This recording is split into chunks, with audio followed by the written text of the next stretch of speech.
زي ما شفتوا في اول فيديو. تعالوا معايا ما اقول لكم على المقادير. اول حاجه الخلاط بتاعك واغسليه ونضفيه.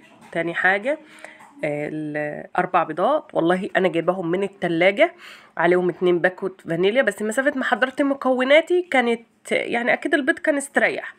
4 بيضات كبار، لو صغير هتزودي. طبعا دي ليمونه بس عشان صغيره حطيتها وبقشرها. باكيتين فانيليا شفناهم في الاول، معلقه خل علشان كل ده عشان الزفارة، والليمون بيخلي البيكنج باودر يتفاعل ويبقى ما شاء الله عليه، والليمون كمان.